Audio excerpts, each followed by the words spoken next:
도토리 키재기란 말을 들어보셨을 것입니다. 비슷한 크기의 도토리들이 크기를 재듯 실력이 비슷한 사람들끼리 서로 겨루는 모습을 표현할 때 사용합니다. 오늘 본문에서 제자들이 길에서 서로 누가 크냐 논쟁합니다. 이런 제자들의 모습을 표현하기에 적합한 말입니다.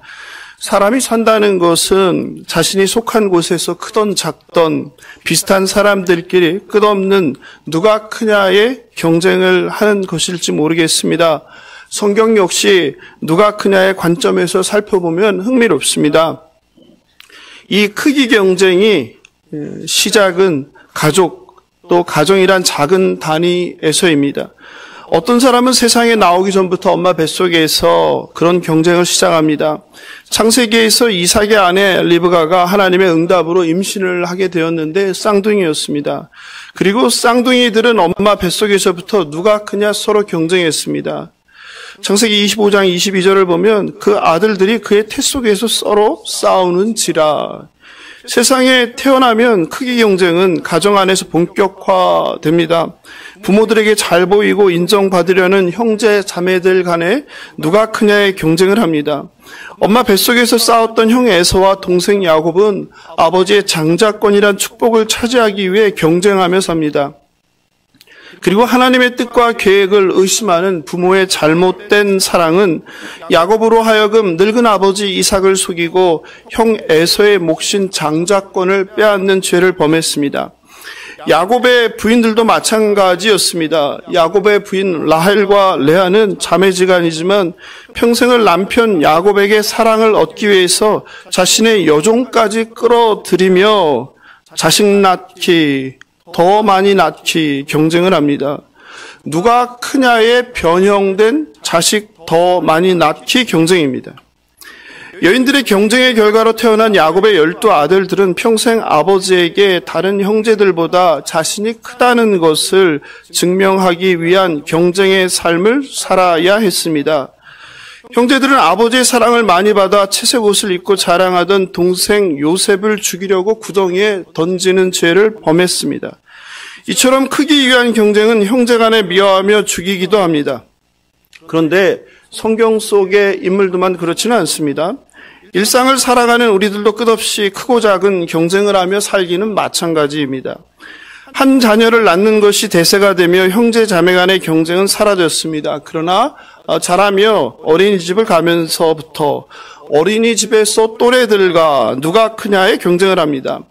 선생님의 사랑과 관심을 얻기 위해 혹은 하나뿐인 장난감을 차지하기 위해 욕망을 이루기 위한 힘자랑을 극대화합니다.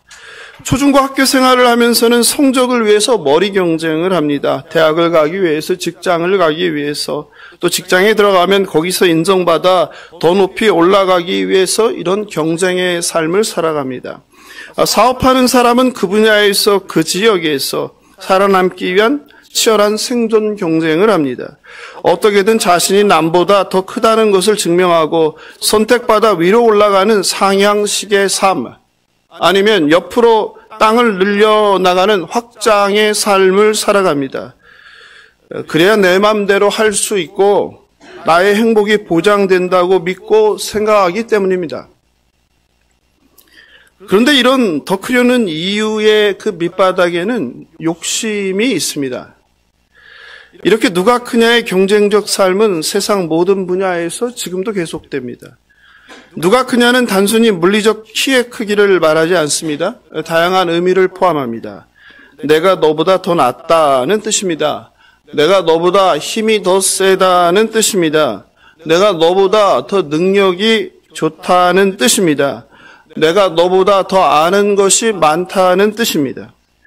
세상에서 이런 크기 논쟁은 끝없이 높아지려는 인간들의 욕망입니다. 단테는 탐욕은 마치 굶주린 늑대 마냥 사람들과 그들의 행복을 갈갈이 찢고 사회 질서를 무너뜨리는 최대의 적이라고 경고했습니다.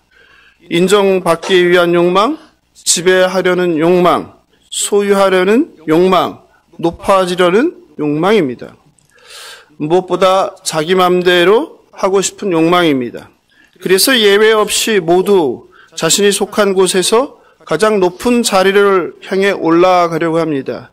그렇게 자신의 크기를 증명하며 살아갑니다. 이러한 인간의 욕망에 이끌려 크게 경쟁하는 삶은 높은 사다리를 오르는 상향의 삶으로 우리는 규정합니다. 또 다른 한편으로 수평적 힘의 확장이라고 할 수 있습니다. 최고가 되려는 욕망입니다. 하나님의 자리에 앉고자 하는 죄송입니다. 아니, 하나님이 되려고 하는 것입니다.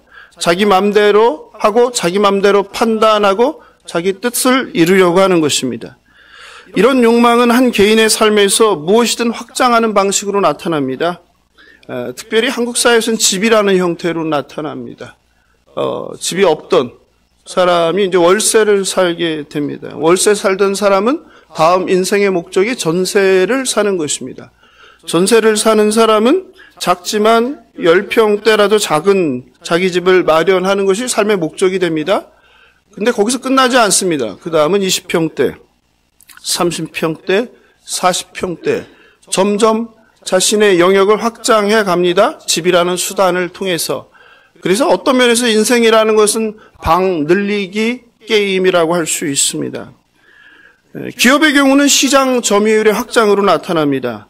동네에 장사하던 기업이 지역사회로 또 한 지방으로 나아가 국가 전체를 시장으로 욕심을 냅니다. 그런데 그게 끝이 아닙니다. 이제는 전 세계로 자신의 영역을 확장하려고 합니다. 국가 간의 이런 경쟁이 치열해지며 갈등이 되면 불법적인 무력의 형태로 나타나기도 합니다. 이것을 우리는 전쟁이라고 합니다. 그런 점에서 전쟁은 국가 간의 힘의 확장이며 상대방의 소유를 불법과 무력으로 차지하기 위한 땅 따먹기 싸움이라고 규정할 수 있습니다. 국가뿐이 아니라 우리 개인도 평생을 이렇게 땅 따먹기 하면서 세월을 보냅니다. 인류 역사는 무수한 개인 간, 집단 간, 민족 간, 종교 간, 국가 간 이렇게 크고자 하는 욕망으로 인한 갈등과 전쟁의 역사라고 말할 수 있습니다. 이렇게 인간은 위로 그리고 옆으로 자신의 힘이 크다는 것을 증명하려고 합니다. 그리고 세상과 사람들은 위로 올라가고 옆으로 힘을 확장하는 삶을 행복한 삶, 성공한 삶이라고 규정합니다. 그래서 끝없이 사람들은 태어나서 죽는 날까지 자신을 채찍질하며 위로 올라가기 위해 또 옆으로 힘을 확장하기 위해 몸부림칩니다. 삶의 목적이 하나님께서 원하시는 거룩이나 하나님께 처음 창조한 인간의 본질 회복이 아닌 더 커지는 것입니다. 그리고 그것이 자신의 뜻대로 안 될 때 좌절합니다. 슬퍼합니다. 괴로워합니다. 고통스러워합니다. 세상이 끝난 것처럼 합니다. 때론 자신의 힘을 확장하기 위해서 수단과 방법을 가리지 않는 불법을 자행하기도 합니다.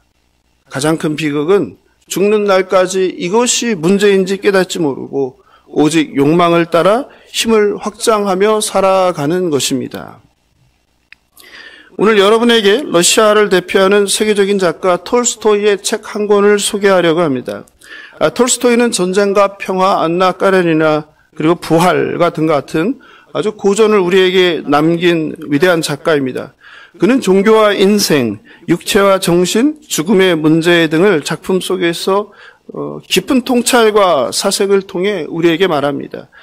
그는 부잣집에 태어나서 어린 시절 부모가 더 일찍 돌아가시고 방황하면서 화랑과 방탕한 삶을 보냈습니다. 그러다 기독교로 회개하면서 단순하고 간소한 생활을 유지하고 그리고 성경의 가르침을 자신의 작품 속에 녹여서 독자들을 만났습니다.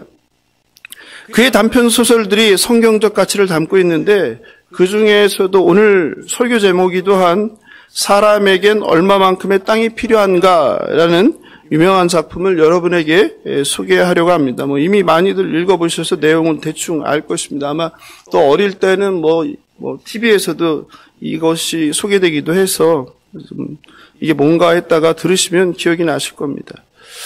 제가 개인적으로 좋아하는 톨스토이 작품 예전에 한번 소개한 적이 있는 사람은 무엇으로 사는가? 그거 다음으로 이제 좋아하는 작품이기도 합니다. 이 책 안에 다 들어있는데요. 한번 나중에 시간 되면 짧으니까 한번 읽어보시기 바랍니다. 이 책은 시골에 사는 동생을 방문한 도시에 사는 언니와의 대화로 시작합니다.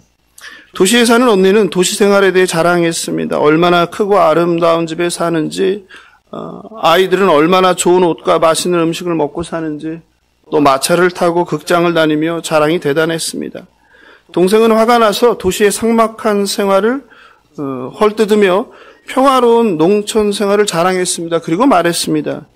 농촌 생활이 초라해 보일지 모르지만 걱정 없이 살거든. 언니 말처럼 도시 생활은 역시 아름답고 화려해. 그런데 큰 이익을 보든지 아니면 완전히 망하든지 둘 중 하나잖아.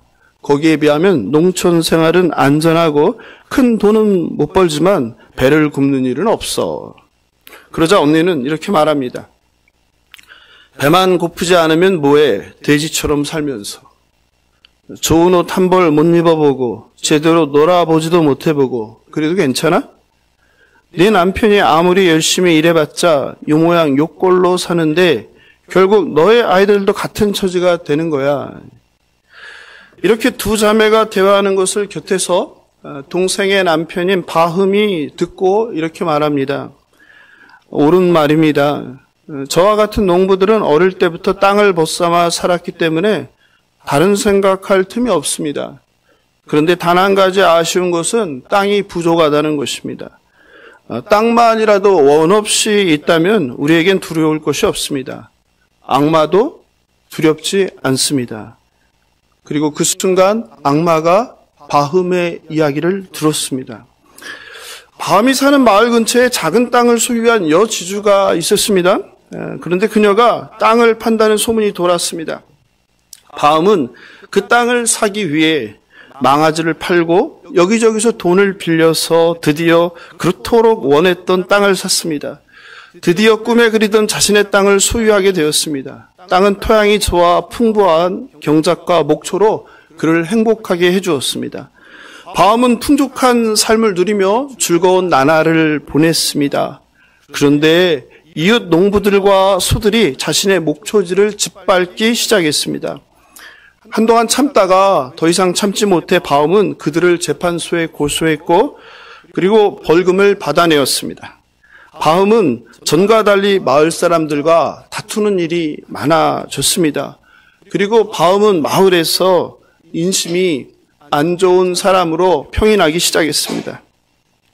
그러던 어느 날 한 농부로부터 볼가강 건너편에 아주 비옥한 땅이 널려 있어 조합원으로 가입하면 지금보다 더 많은 땅을 가질 수 있다는 말을 들었습니다. 바흠은 즉시 땅과 집, 가축을 모두 팔고 그것으로 이주했습니다. 과연 그 토양은 들었던 대로 최고였습니다. 밀농사로 풍작을 거뒀습니다. 아주 만족스러운 삶이었습니다. 그런데 이 만족스러운 삶도 잠시였습니다. 처음엔 행복했는데 시간이 지나며 마음속에 더 많은 땅을 갖고 싶어졌습니다. 더 많은 땅이 있으면 더 행복할 거란 생각이 들었습니다. 그러던 어느 날 다시 지나가던 상인으로부터 멀리 떨어진 마을에 광활한 땅이 널려 있다는 소식을 들었습니다.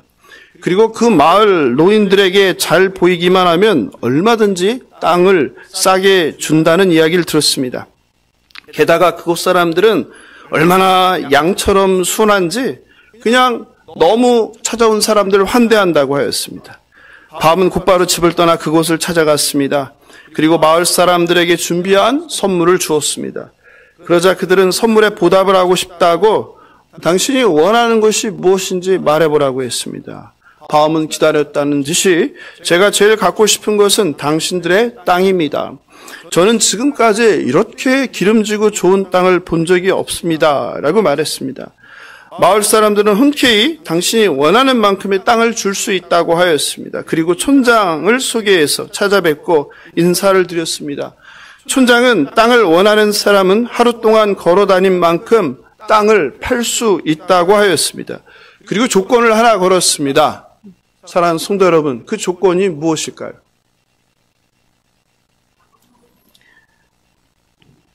출발 지점부터 돌아다니는 모든 땅은 바흠의 땅입니다. 그러나 해지기 전까지 출발지로 반드시 돌아와야 합니다. 만약 돌아오지 못하면 모든 일이 허사입니다. 이것이 유일한 단 하나의 조건이었습니다.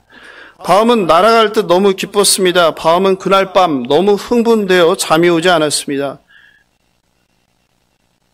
그렇잖아요. 그토록 갖고 싶던 땅, 그것도 한두 평의 땅이 아니라 그 많은 땅. 저도 그랬어요.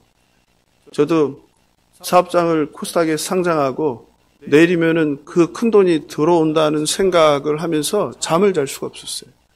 바움이 너무 이해돼요. 그 밤이 어땠을지. 내일 하루 종일 내가 걷는 땅이 모두 나의 것이 된다. 정말 믿을 수가 없었습니다. 머릿속으로 많은 생각을 했습니다. 어떻게 하면 하루라는 짧은 시간에 더 많은 땅을 차지할 것인가? 어떻게 하면 더 기름진 땅을 고를 것인가? 나름 전략을 짜고 또 앞으로 이 땅에서 내가 농사를 짓고 가축을 기르는 생각들로 밤새 잠을 잘 수 없었습니다. 그리고 날이 밝아올 즈음에 겨우 잠이 들었습니다. 그리고 꿈을 꾸었습니다.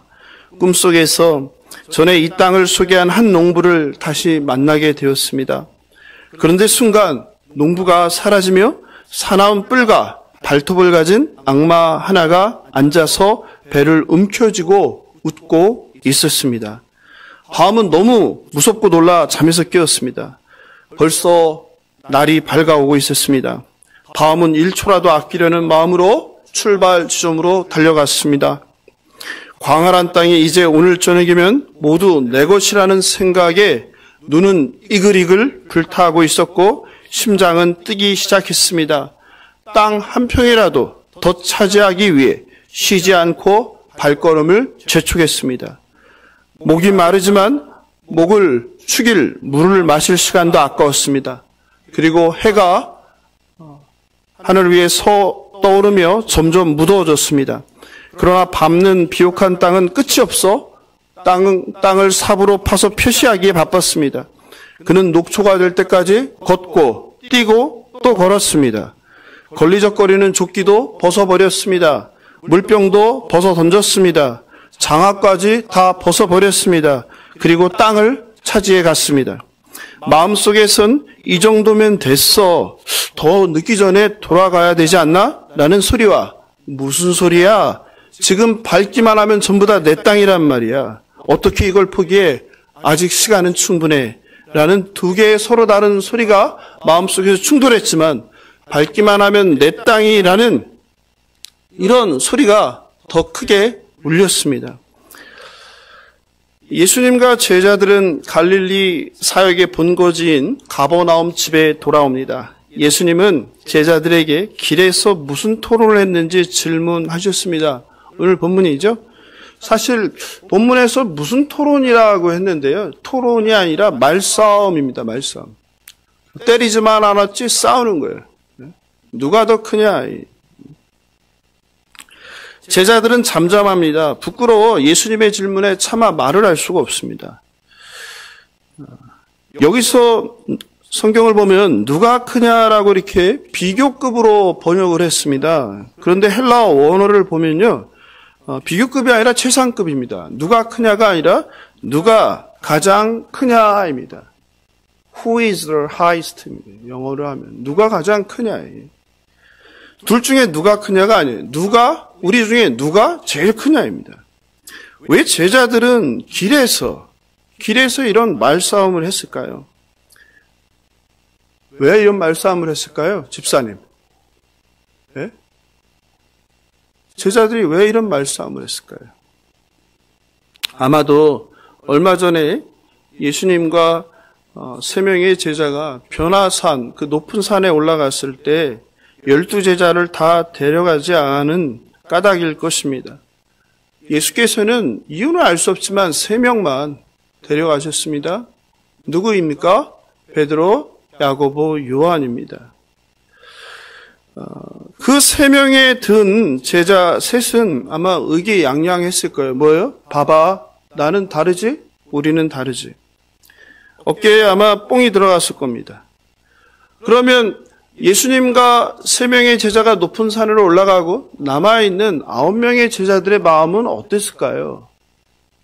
서운하지 않았을까요? 소외감을 느끼지 않았을까요? 예수님의 12 제자 중에서 이너서클이 탄생한 거예요. 핵심 군, 그죠? 12명이 많지도 않잖아요. 둘러앉으면 모든 얘기를 할 수 있는데 그 중에서도 3명이라는 이너서클이라는 핵심 그룹이 생긴 거예요.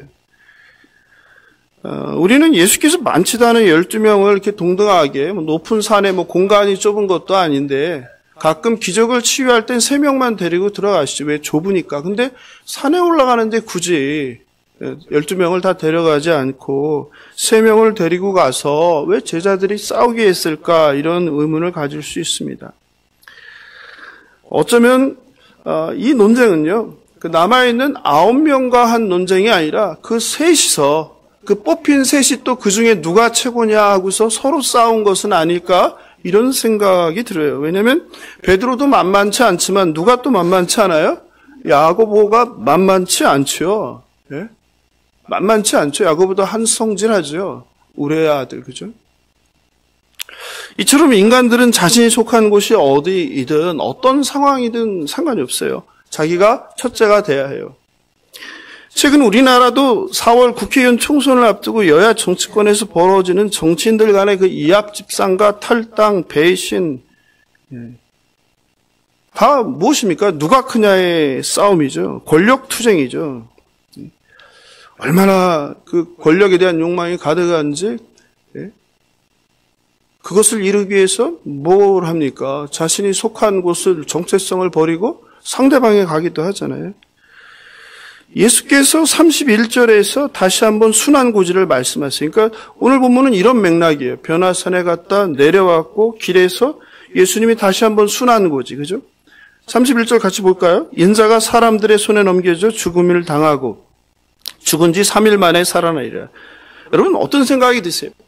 예수님께서 내가 이제 앞으로 고난을 받고 죽는다 말씀하시는데 제자들은 그 순간에 뭐 하고 있는 거예요? 이 이야기를 듣고 누가 크냐, 누가 첫째냐 싸움을 하는 거예요. 좋다. 뭔지는 모르겠지만 예수님이 말씀하신 게 뭔지 모르겠어요. 왜 자꾸 죽는다고 하는지 또 다시 살아난다는 건 뭔지 모르겠어요. 그러나 잘은 모르지만 어쨌든 죽으신다? 그러면 우리 중에 누가 있어야 되는 거예요? 예, 후기자가 있어야 되는 거죠. 그런 싸움을 하는 건 아닐까라는 생각이 들어요. 무엇을 의미합니까? 인간의 잔인함이죠. 자신이 존경하고 따르는 스승은 고난받아 죽는다는데 전전긍긍 걱정하면서 스승님을 생각하는 게 아니라 그럼 스승님이 사라지면 내가 그 자리를 차지해야지 이런 싸움을 벌이는 거예요. 자기 중심성의 극치이죠. 남의 불안, 남의 위험, 남의 고난, 남의 고통에 무관심한 거죠. 오직 어떻게 하면 어떤 상황에서도 나의 이익을 극대화할 것인가. 다른 사람의 피해, 다른 사람의 실패, 이건 안중에 없는 거예요. 오직 관심은 나예요. 나. 이게 우상이죠. 남의 불행 앞에서도 나의 이익을 계산기를 두들겨가며 따지는 게 바로 저와 여러분, 이 죄된 인간이라는 거죠. 예수님은 예루살렘으로 십자가를 향해 걸어가십니다. 십자가는 하나님께서 피조물을 구원하기 위해서 달려야 하는 낮아짐의 절정이라고 하죠. 예수님은 낮아짐의 삶을 향해 걸어가십니다. 반면에 예수님을 따른다는 제자들은 예수님이 가시는 그 낮은 길의 삶이 아니라 상향성의 삶을 살아갑니다. 이율배반적이죠. 입으로는 예수님을 따라가겠다고 하면서 예수님은 죽으러 가는데 제자들은 살기 위해서 가는 거죠. 예수님은 낮은 자리로 가는데 제자들은 높은 자리를 원하는 거죠. 예수님과 함께 임하는 그 나라에서 한 자리를 차지하려고 하는 것이죠. 상향의 삶입니다. 확장의 삶입니다. 예수님은 탈권력을 추구하셨는데 제자들은 권력을 추구하는 것이죠. 이것이 우리가 사는 세상의 방식입니다. 그리고 사회는 이런 인간의 욕망을 잘 반영하여 제도를 만들고 시스템을 구축합니다. 그래서 인간의 이런 욕망을 잘 알고 준비한 조직이 살아남게 되죠. 직장이나 조직에 들어가면 바로 이 승진이란 제도, 계급이란 제도를 만나게 됩니다. 사원, 대리, 과장, 차장, 부장, 임원, 부사장, 사장, 회장. 올라가는 것, 지금 그 사람이 올라간 위치, 사다리에 어디에 있느냐가 그 사람의 정체성이에요. 얼마나 힘이 센지, 얼마나 능력이 있는지, 얼마나 탁월한지, 얼마나 똑똑한지. 지금 정상을 향한 그 사다리에 어디에 있느냐가 나의 존재라는 거예요. 그 존재를 확인시키기 위해서 사는 게 인생이에요. 그래서 평생 그 사다리 꼭대기를 향해 올라가기 위한 삶을 사는 거예요. 예수님은 이런 세상을 살아가는 그리스도인에게 십자가의 새로운 길을 제시하는 거예요. 하나님 나라의 원리를 제시하는 겁니다. 그 길은 내가 죽는 길이에요. 다른 사람이 올라가도록 내가 밟혀주는 길입니다. 그러나 세상은 다른 사람을 밟고라도 다른 사람을 밀어내고라도 네가 경쟁에서 싸워 이겨야 한다고 가르칩니다. 주님은 섬김을 받으려 함이 아니라 섬기러 오셨습니다. 주님은 피조물인 우리를 구원하기 위해 대속물로 죽으러 오셨습니다. 반면에 제자들의 관심은 오직 한 자리 차지하기입니다. 나중에는요, 부모까지 가세합니다. 그렇죠? 누가 가세합니까? 예? 성경에 나오는 치맛바람, 그죠? 예. 마태복음 20장 21절에 보면, 예. 누가 옵니까? 세베대의 아들들의 엄마. 그러니까 세베대라는 사람이 얼마나 대단한지 알 수 있겠죠. 계속, 예. 야고보와 요한의 엄마라고 안 하고 세베대. 그러니까 세베대의 그 가문이 우리가 그 제자를 부를 때도 봤지만 뭘 소유한 집안이에요? 배를 소유한 집안이죠. 일꾼들이 많았잖아요. 그러니까 그 지역에서 세베대 하면 알아주는 사람이었어요. 근데 엄마도 보통이 아니에요. 뭐라고 해요? 예수께서 이르시되 무엇을 원하느냐? 이르되 나의 이 두 아들을, 하나도 아니에요. 주의 나라에서 하나는 주의 우편에, 하나는 주의 좌편에. 대단한 치맛바람이죠. 제자들하고도 대화하는 게 한심한데 제자들의 엄마까지 와서 예수님께 이러니 예수님의 마음이 어땠을까요? 나는 이제 죽어야 하는데. 예? 이런 이기적이고 자기밖에 모르는 인간들, 그렇게 가르쳐도 깨닫지 못하는 인간들, 욕망으로 가득한 인간들, 끝없이 자신의 나라를 구축하려는 인간들을 대신해서 내가 십자가에 죽는 것, 얼마나 비참함을 느끼셨을까요? 그런데 이런 비극은 21세기 한국 교회에도 존재합니다. 교회 안에서도 누가 크냐에 힘겨루기를 합니다. 양보할 수 없는 진리를 가지고 힘겨루기를 해야 되는데 진리가 아니라 자존심 싸움을 합니다. 누가 더 큰지, 누가 더 센지, 누가 나를 따르는 사람이 더 많은지. 참으로 기가 막힌 일이죠. 성도에게 필요한 것은 자존감이에요. 자존심이 아닙니다. 자존심은 십자가에 못 박으셔야 되는 거예요. 자존심은요, 자신을 파괴하고요, 남도 파괴하고요, 공동체도 파괴하는 거예요. 대부분의 교회들이 해마다, 연말이죠, 지난해. 저도 몇몇 교회를 알고 있는데, 이 임직식 전후에 몸살을 앓습니다. 교회 직분을 세상 조직이나 회사의 승진 개념으로 이해하기 때문이에요. 그래서 자신의 기준에서 자기가 생각할 때 자기보다 못하다고 생각한 사람이 안수 집사, 권사, 장로가 되면 아주 잡아먹으려고 뒤에서 수군수군하고 그냥 난리가 아닙니다. 또 혹시라도 자신이 직분 투표에서 탈락이라도 하면 이런저런 불평, 불만을 하다가 교회를 안 나옵니다. 직분이 무엇인지 모르고 그저 계급 상승, 신분 상승, 자기의 신앙의 상승이라고 생각하는 거예요. 내가 누군데, 내가 장로인데, 내가 권사인데, 내가 이 교회를 얼마나 오래 다녔는데, 내가 얼마나 많이 헌신했는데, 네가 뭔데? 이런 말을 입으로 꺼내는 분들은 예외 없이 직분을 계급으로 오해하는 분들입니다. 직분은 주님의 종으로 섬기는 자리입니다. 라틴어로 이것을 무누스라고 해요. 이 무누스는 섬김이란 뜻이에요. 섬김. 목사인 저는 종이잖아요. 저 종이잖아요, 목사님. 여러분도 종이지만 저도 종이잖아요. 저는 어떤 종입니까? 무엇을 하는 종이에요? 예? 목사는 똑같은 종인데 말씀으로 섬기는 종이에요. 그러니까 목사의 첫 번째 사명, 두 번째 사명, 세 번째 사명은 하나님의 진리의 말씀으로 맡겨진 양들을 섬기는 거예요. 이게 목사의 사명입니다. 장로는요. 장로는 모든 일에 본이 되는 그 섬기는 자리예요. 성도들에게 본이 되는 자리. 그러니까 가장 굳은 일을 가장 많이 하는 사람이 장로예요. 장로는 그냥 테이블에 앉아서 의사결정하면서 두들기는 사람이 아니에요. 장로는 이래라 저래라 하는 사람이 아니에요. 모두가 하기 싫어하는 일들을 가장 많이 하는 사람이 장로. 본이 되는 자리예요. 집사는 뭐예요? 집사는 디아코노스라고 하는데 섬기는 자리예요. 원래 뜻은 식탁에서 시중 들다 이랬더니 집사는 식탁에서 시중 드는 사람이에요. 성경에서 집사는 집사를 7 집사를 세웠잖아요. 뭐 하라고요? 구제죠. 집사의 중요한 사명 중에 하나는 구제하는 거예요. 가난한 사람들을 돕는 거예요. 고난당한 사람들을 돕는 거예요. 그리고 이 구제가 교회에서 지원하는 구제가 형평에 맞게 공평하게 되는가를 관리하는 게 집사입니다. 사도 바울은 에베소 교회 성도들에게 이런 직분과 그 목적을 말씀하셨죠. 그게 굉장히 중요한 부분인데 에베소 4장 11절 12절이죠. 그가 어떤 사람은 사도로, 어떤 사람은 선지자로, 어떤 사람은 복음 전하는 자로, 어떤 사람은 목사와 교사로 삼으셨으니 12절 중요하죠. 이는 성도를 온전하게 하여 봉사의 일을 하게 하며 그리스도의 몸을 세우려 하심이라. 직분이 뭔지 모르시는 분들은 이 12절, 에베소 4장 12절을 계속 읽으세요.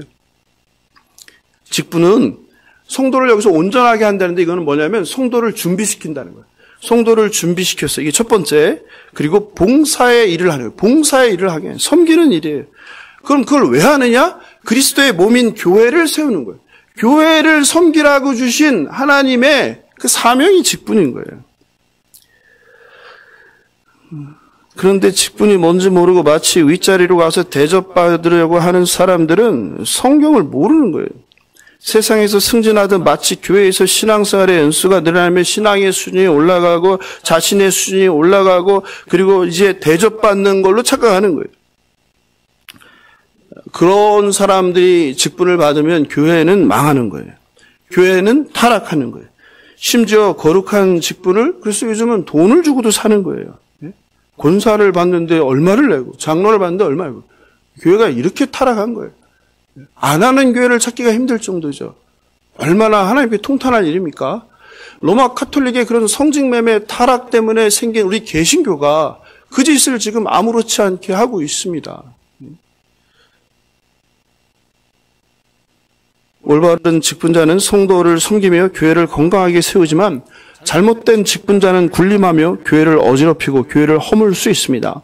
우리 예수사랑교회에도 직분자들이 있습니다. 자신이 하나님께 받은 직분이 무엇인지 올바로 아시길 바랍니다. 직분은 하나님이 주신 영광스러운 자리로 교회를 세우기 위해, 교회를 건강하게 세우기 위해, 교회를 올바르게 세우기 위해 주님과 성도를 섬기는 자리라는 것을 명심하시기 바랍니다. 예수님께서 크게 경쟁을 하며 힘들게 사는 우리에게 이렇게 고단한 삶, 올라가기 위한 삶, 확장하려는 삶, 이런 힘든 삶을 사는 우리에게 새로운 삶의 원리, 하나님 나라의 원리를 가르쳐 주세요. 그게 바로 오늘 본문 35절이죠. 같이 읽어볼까요? 시작. 누구든지 첫째가 되고자 하면 무사람의 끝이 되며 무사람을 섬기는 자가 되어야 하리라. 이게 하나님의 원리예요. 경쟁하는 세상 속에서 너희들은 그 경쟁하는 세상 풍조에 따라가지 말고 이런 삶을 살아야 한다. 첫 번째, 어떤 삶입니까? 상향의 삶이 아니라 하향의 삶으로의 초대입니다. 그런데 우리가 여기서 주의할 것이 있어요.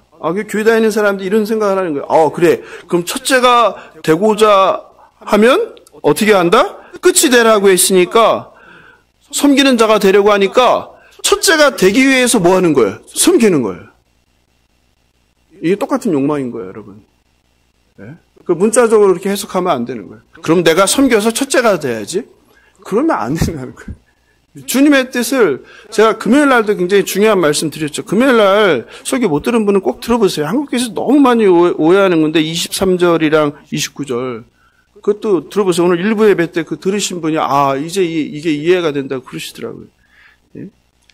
여러분 이게 문자적으로 자꾸 성경을 해석하면 안 됩니다. 한국교회는 너무 오랫동안 문자주의에 빠져서 너무나 잘못된 신앙, 잘못된 믿음을 가졌어요. 맹목적인 신앙을 가져서 이게 자신은 물론이고 가족에게도 해가 되고 그리고 사회에게도 해가 되고 국가적으로도 큰 해가 되었어요. 마찬가지예요. 이런 거 보면서 그런 거. 나는 첫째가 돼야 되니까 그럼 섬겨야 되겠구나. 네? 물론 안 하는 것보다는 낫지만 그게 주님의 뜻은 아니냐고요. 정말 섬기는 사람. 네? 첫째가 되고자 하는 게 아니라 정말 난 끝이 돼야 되겠구나. 이런 생각, 진심.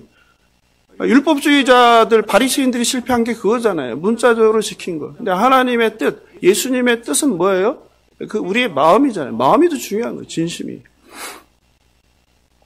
하나님의 나라에는 첫째, 둘째 서열이 없습니다. 하나님 나라는 우열이 없어요. 모두가 주 안에서 동등한 하나 되는 거예요. 저와 여러분의 이 계급차가 없는 거예요. 동등한 거예요. 예. 다만 직분이 다른 거예요. 저는 여러분을 말씀으로 섬기는 거예요. 여러분 각자 직분으로 섬기는 거. 그래서 교회를 하나 되게 하는 거죠. 제가 위에 있고 여러분이 아래 있고 이런 게 전혀 아니에요. 장로가 위에 있고 성도가 아래 있고 그게 아닌 거예요. 다 그냥 서로 섬기는 거예요. 하나님께 주신 달란트대로 하나 되는 거예요. 차별이 없는 게 교회입니다. 예? 사도 바울은 갈라디아 3장 28절에서 그러죠. 너희는 유대인이나 헬레인이나 종이나 자유인이나 남자나 여자나 다 그리스도 예수 안에서 하나다. 우리 하나인 거예요. 교회까지 와서 내가 세상에서 뭔데 하는 거 너무나 자신이 얼마나 어리석은 사람이고 성경을 모르고 하나님을 모르는 사람인지를 폭로하는 거예요. 그래서 교회를 천국의 모형이라고 하는 거예요. 하나님 나라가 그런 나라예요. 여러분 하나님 나라에 차별이 있다면 그런 나라를 이렇게 애써서 가시려고 하시겠습니까? 그 나라는 차별이 없는 나라예요. 마가복음 10장 43절 44절에서 너희 중에 누구든지 크고자 하는 자는 너희를 섬기는 자가 되고 너희 중에 누구든지 으뜸이 되고자 하는 자는 모든 사람의 종이 되어야 한다. 이게 주님의 명령이에요. 주님은 우리에게 섬기라고 하는데 왜 섬김을 받으려고 하십니까? 주님은 우리에게 종이 되려고 하는데 왜 주인이 되려고 합니까? 왜 주인 행사를 하려고 합니까? 예? 하나님 나라의 원리는 이렇게 하향의 삶입니다. 종은 그 목적이 종의 꿈을 이루는 게 아닙니다. 제가 계속 말씀드리지만 종의 목적은 무엇입니까? 주인을 기쁘게 하는 거예요. 주인이 시키는 대로 하는 거예요. 그런데 왜 자꾸 교회에서 뭐 내 꿈 얘기하고 그런 얘기를 해요. 우리 종이잖아요. 둘러스 종이에요. 종. 종은 주인을 위해 살고 주인의 말씀에 순종하는 거고 주인이 하라는 것을 하고 하지 말라는 걸 하지 않는 거예요. 종은 섬기는 사람입니다. 인생의 목적이 욕망을 따라 세상의 풍조와 가치를 따라 살다 보면 끝없이 올라가려고만 하게 돼요. 끝없이 확장하려고 삶을 사요. 그러니까 죽음이 끝이 있는 거예요. 죽음의 끝이 있는데 영생이 무엇인지 모르고 그냥 죽음을 향해서 세상이 말하는 대로 끝없이 올라가고 끝없이 확장하고 그러다 죽는 거예요. 가장 높은 자리가 아니라 가장 낮은 자리, 앞자리가 아니라 끝자리, 그 하향의 삶의 방식을 살아가는 저와 여러분 되길 주님의 이름으로 축원합니다. 두 번째 주님께서 오늘 본문을 통해서 말씀하시는 것은 그 어린아이를 영접하시길 바랍니다라는 거예요. 어린아이가 데려와야 될 것 같은데 36절에 갑자기 어린아이가 등장하죠. 어린아이를 데려와야 될 것 같아요. 어린아이를 데려와야 될 것 같은데 경진자매니 37절 같이 읽어볼까요? 37절 우리가 어린아이를 한번 같이 보자고요. 시작. 누구든지 내 이름으로 이런 어린아이 하나를 영접하면 곧 나를 영접하며 누구든지 나를 영접하면 나를 영접함이 아니요 나를 보내신 이를 영접함이라. 여러분 많이 들었잖아요. 특히 주일학교 때 정말 많이 설교해요. 어린이날 맨날 설교하는 거예요. 그렇죠? 무슨 뜻일까요?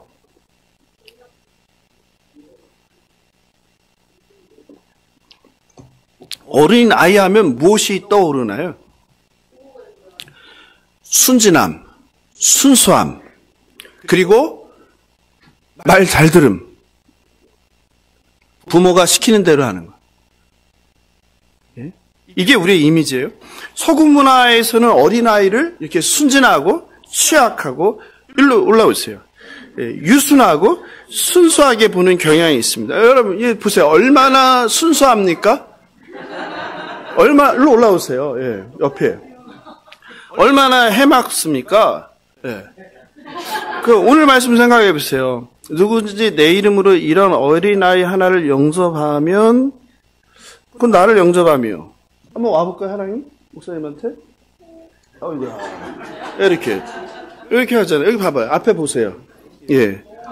어린아이를 보면서 뭐가 떠올라요? 예? 이게 순종하잖아요. 그러니까 오늘 본문을 어떻게 생각해요?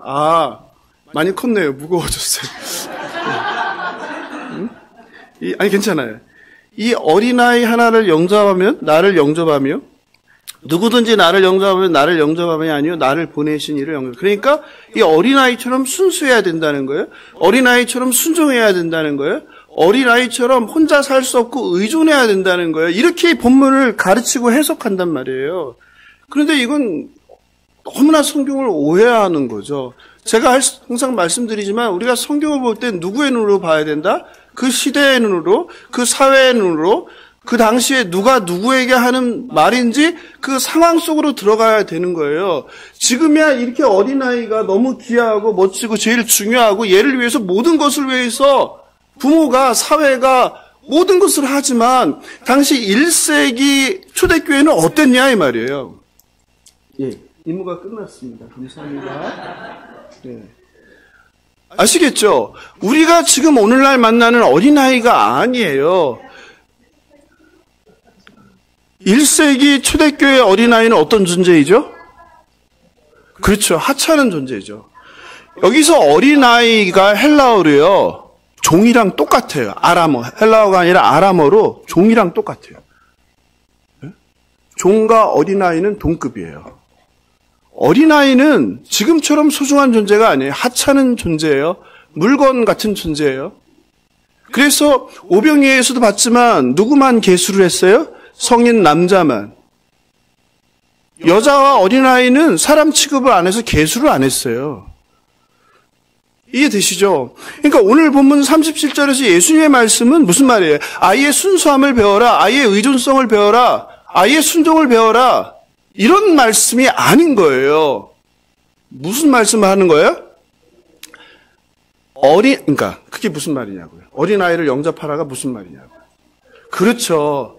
하찮고 보잘것없고 무시되고 사회에서 높은 사람이 아니라 가장 낮은 사람을 너희가 섬겨라 이 말이에요. 이게 본문의 뜻입니다. 이게 주님의 우리를 향한 명령이에요. 사회에서 가장 천대받는 사람, 가장 낮은 사람, 아무도 관심을 갖지 않는 사람, 이런 사람을 너희가 영접하는 거, 섬기는 거, 지극정성으로 섬기는 거, 이것이 뭐 하는 것이다? 나를 영접하는 것이다.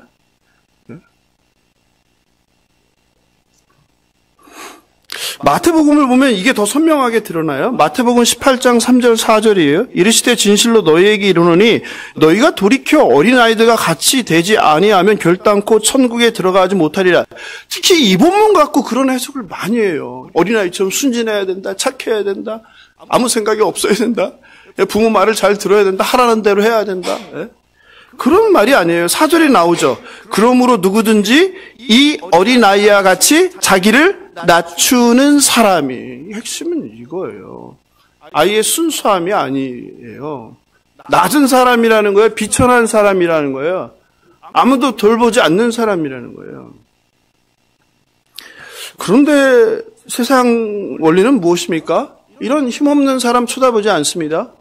돈 없는 사람 쳐다보지 않습니다. 못 배운 사람 쳐다보지 않습니다. 병든 사람 쳐다보지 않습니다. 나이 든 사람 쳐다보지 않습니다. 오직 누구 쳐다봅니까? 내가 했을 때 give and take, 받을 게 있는 사람, 나에게 유익이 되는 사람만 쳐다봅니다. 그래서 누구에게 잘합니까? 나보다 힘센 사람에게 잘합니다. 나보다 많이 가진 사람한테 잘합니다. 나보다 많이 배운 사람한테 잘합니다. 그리고 반대는 무시하고 쳐다보지도 않죠.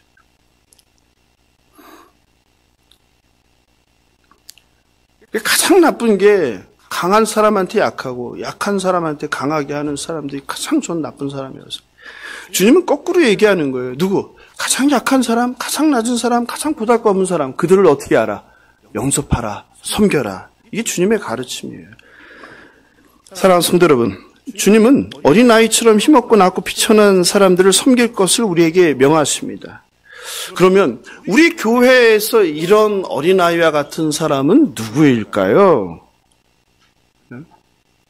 권사님. 그렇죠. 권사님 100, 내 나이를 까먹었네. 해가 바뀌면서. 99, 8, 나이가 왜 줄어요? 90 맞아요? 98? 98세. 98세 같이 이렇게 힘없고 나이 드신 분들. 우리 권사님이 그게 무슨 말이에요? 나 좀 신경 써. 이 말이시죠? 그래서 또 누가 있을까요? 우리 동네에서, 우리 가정에서, 또 직장에서. 그들을 찾아 그들을 섬기시길 바랍니다. 그래서 우리가 지난해 크리스마스 때 보육원을 방문해서 섬긴 거잖아요. 그리고 수원역에 가서 노숙인들을 찾아서 선물을 전달한 거잖아요. 그리고 이 주변에 있는 양로원 7곳을 방문해서 어르신들을 다 섬긴 거잖아요. 많은 분들이 이런 분들이 누굴까 잘 생각을 못 하시는 것 같아요. 근데 저는 성경에서 분명하게 얘기해 줍니다. 쉽게, 이해하기 쉽게. 궁금하시죠? 여러 군데 얘기하지만 우리가 너무 고아, 과부와 나그네만 생각하면 이걸 놓치기 쉬워요. 그래서 저는 항상 이 사람들을 생각할 때 떠올리는 부분이 뭐냐면 누가복음 14장 13절 14절이에요. 같이 읽어볼까요? 누가복음 14장 13절 14절. 잔치 비유인데요. 잔치 베풀거든 차라리 가난한 사람들과 몸이 불편한 사람들과 다리가 불편한 사람들과 앞을 못 보는 사람들을 청하라. 우리말 성경이 장애가 있으신 분들을 비하하는 언어로 번역을 해서 빨리 바뀌어야 됩니다. 그리하면 그들이 갚을 것이 없으므로. 이게 핵심이에요. 저는 거기다 밑줄 치세요. 그들이 갚을 것이 없으므로 내게 복이 되리니. 즉 우리가 내가 이 사람을 섬겨야 되냐 말하냐 할 때 딱 요거 생각하면 분명해져요. 어떤 사람? 내가 섬겼는데 그 사람은 분명히 나한테 다시 갚을 거야. 그런 사람 말고요. 누구?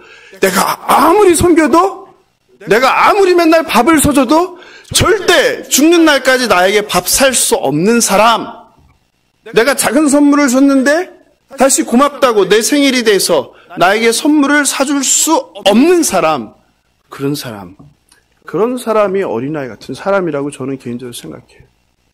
이걸 생각하면 좀 선명해지죠. 우리 주변에서 그런 사람이 누구인가. 그러니까 저를 사주면 안 되는 거예요. 저는 언젠가 분명히 사드릴 거거든요. 그 갚을 길이 없는 사람을 섬기는, 그게 어린아이. 그럼 무슨 일이 일어난다? 복이 누구에게 임한다? 내게 복이 되리니. 여러분이 좋아하는 그 복이 바로 누구? 그렇게 섬기는 사람한테 온다는 거예요. 그리고 이는 의인들의 부활 시에 네가 갚음을 받겠다. 여러분, 얼마나 멋진 말씀이세요. 이 땅에서는 내가 그렇게 섬겨도, 그렇게 베풀어도 하나 돌아오는 게 없어요. 그런데 가끔 보면 또 섬겼는데 뭐 갚지 않는다고 또 서운해하거나 하는 분들 있어요. 여러분, 갚지 않는 게 내 복인 거예요. 말씀하시잖아요. 내가 돌려받으면 끝장인 거예요. 아무것도 없는 거예요. 그래서 돌아가신 오카네 목사님이 그러셨잖아요. 나는 천국에서 받을 게 없는 것 같아. 왜? 이 땅에서 너무 많이 대접을 받아서. 여러분, 대접받지 못하고 내가 베풀었는데 돌려받지 못한 것을 하나님의 은혜임을 기억하시기 바랍니다. 높아져 대접받으려 하는 삶이 아니라 가장 낮은 자리에 있는 가장 비천한 사람을 섬기는 삶으로 주님의 칭찬을 받는 저와 여러분 되시길 주님의 이름으로 축원합니다. 다시 책으로 돌아가겠습니다. 톨스토이의 사람에겐 얼마만큼의 땅이 필요한가 뒷부분입니다.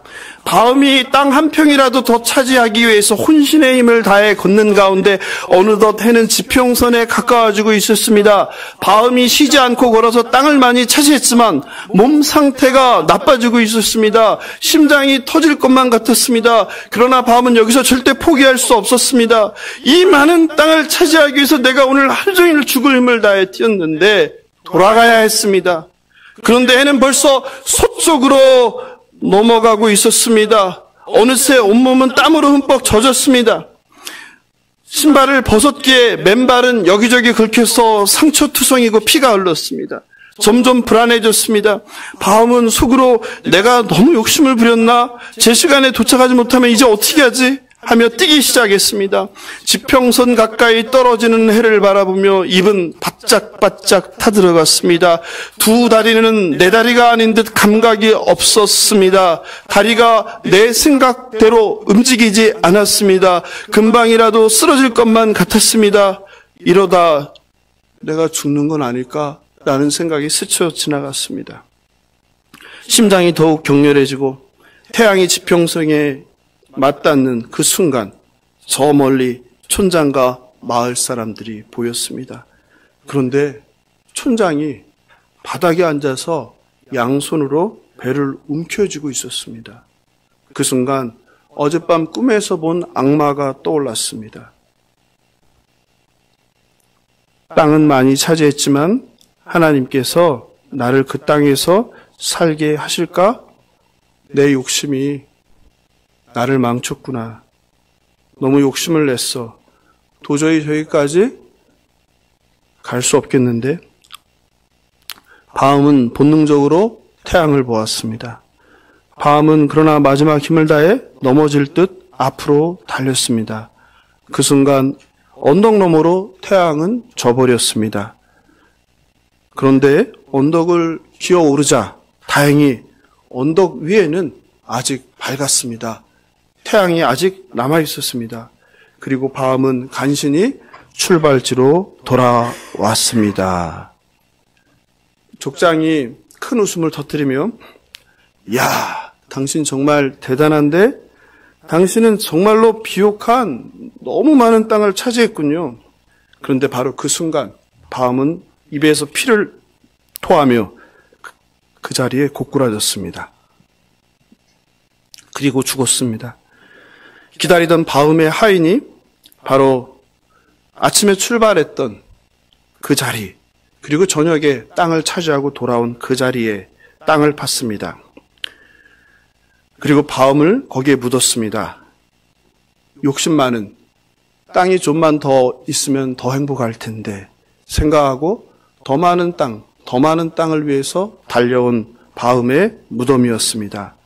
그리고 바움을 묻은 그 공간은 6피트, 2m 가량밖에 되지 않았습니다. 그것이 바움에게 필요한 땅의 전부였습니다. 사람에겐 얼마만큼의 땅이 필요한가요? 사랑하는 성도 여러분, 여러분에겐 얼마만큼의 땅이 필요한가요? 도대체 얼마만큼의 땅이면 더 이상 욕심을 내지 않으시겠습니까? 여러분에겐 얼마만큼의 힘이 필요한가요? 얼마만큼의 힘이 있으면 더 이상 크고자 하는 욕심을 내지 않으시겠습니까? 지금보다 나은 삶을 살기 위해 몸부림치며 살았던 농부 바움이 죽고 차지한 마지막 땅은 2m에 불과했습니다. 우리는 이 땅에서의 끝날 아무것도 가지고 갈 수 없습니다. 빈손으로 왔다 빈손으로 돌아가는 것, 공술의 공수고. 바움은 사실 행복했던 순간들이 있었습니다. 그런데 그때마다 땅이 조금만 더 있으면 더 행복할 텐데 라는 욕심이 생겼고 욕심을 따라 살았습니다. 사랑하는 성도 여러분, 여러분은 무엇을 위하여 계속 쉬지 않고 힘들게 사다리로 올라가십니까? 여러분은 무엇을 위하여 계속 여러분의 땅을 확장해 나가십니까? 무엇 때문에 더 크려고 힘든 삶을 살아가십니까? 네, 말씀을 마무리합니다.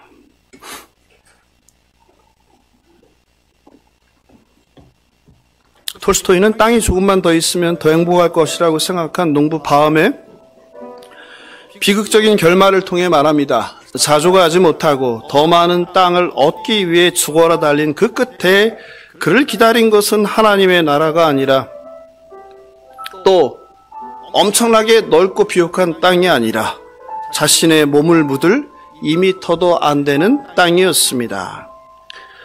톨스토이는 우리에게 질문합니다. 무엇을 위해서 그토록 더 많은 땅을 갖길 원하십니까? 무엇을 하려고 그렇게 더 많은 힘을 가지려고 합니까? 결국 우리는 죽는 존재입니다. 또 죽으면 아무것도 가져갈 수 없는 존재입니다. 하나님의 나라, 영생만이, 예수 그리스도만이 우리에게 영원한 진리이십니다. 예수님께서는 오늘 제자들의 누가 크냐의 논쟁을 통해 말씀하십니다. 하나님 나라의 원리는 첫째가 되고자 하면 무사람의 끝이 되어야 한다. 무사람을 섬기는 자리로 가야 한다. 힘을 얻기 위해 영역을 점점 확장하는 것이 아니라 있는 힘도 사용하지 않고 무력함의 자리로 가는 것이다. 그리고 세상에서 가장 천대받고 무시당하고 가장 낮은 자리에 있는 어린아이를 섬겨라. 이것이 저와 여러분을 향한 주님의 뜻입니다. 하나님 나라의 원리입니다. 사랑하는 성도 여러분, 여러분은 어떤 삶을 살고 있습니까? 조금만 더 높이 올라가면, 조금만 더 땅이 생기면 행복할 텐데 라고 생각하며 그것을 여전히 쫓아가고 있습니까? 아니면 하나님 말씀대로 낮은 자리로, 힘없는 자리로 향하십니까? 첫째가 되려 말고 끝자리에 앉으십시오. 무대 중앙이 아니라 가장자리에 서십시오. 아니, 무대 밑에 서십시오. 앞자리에 아니라 뒷자리에 앉는 삶을 선택하시길 바랍니다. 이것이 섬기는 종의 삶입니다. 이것이 예수께서 본이 되어 먼저 가신 십자가의 길입니다. 좁은 문, 좁은 길입니다. 나를 부인하고 자기 십자가를 지고 주님을 따르는 길, 그 길입니다.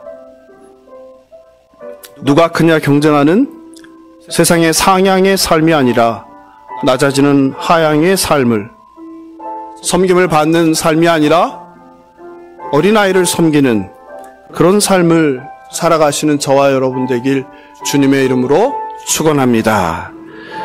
다 함께 일어나셔서 약한 나로 강하게 함께 찬양하시겠습니다.